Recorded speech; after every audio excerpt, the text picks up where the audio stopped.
தினம் ஒரு திருக்குறள் வழங்குபவர் பா. மூவேந்திர பாண்டியன். உலக தமிழ் உறவுகளுக்கு இனிய திருக்குறள் வணக்கங்களை உரித்தாக்கிக் கொள்கிறேன். நான் உங்கள் மூவேந்திர பாண்டியன். நாளொரு திருக்குறள் வரிசையில் இன்றைய தினம் அறத்துப்பாலில் 33வது அதிகாரமாக உள்ள கொல்லாமை என்ற அதிகார தலைப்பின் கீழ் அமையப்பெற்ற 325வது திருக்குறளை காணப்போகின்றோம். கொல்லாமை என்பதற்கு பிற உயிர்களை கொல்லாது இருத்தல் என்ற பொருளில் இந்த அதிகாரத்தின் தலைப்பு அமையப்பட்டுள்ளது. இப்பொழுது 325வது திருக்குறளை காண்போம்.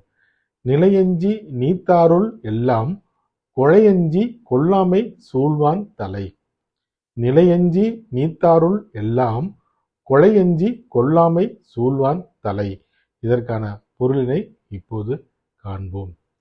பிறவி நிலைக்கு அஞ்சி துறவு கொண்டோரை காட்டிலும் கொலைக்கு அஞ்சி கொல்லாமை அறத்தினை பின்பற்றி வாழ்பவரே மிக உயர்ந்தவராக போற்றப்படுவார் என்பது இக்குறட்பாவின் பொருளாகும். மீண்டும் பொருளினை காண்போம். பிறவி நிலைக்கு அஞ்சி துறவு நிலையை பின்பற்றுவரை காட்டிலும் கொலைக்கு அஞ்சி கொல்லாமை அறத்தினை பின்பற்றி வாழ்பவரே மிகவும் தலை சிறந்தவராக போற்றப்படுவார்கள்.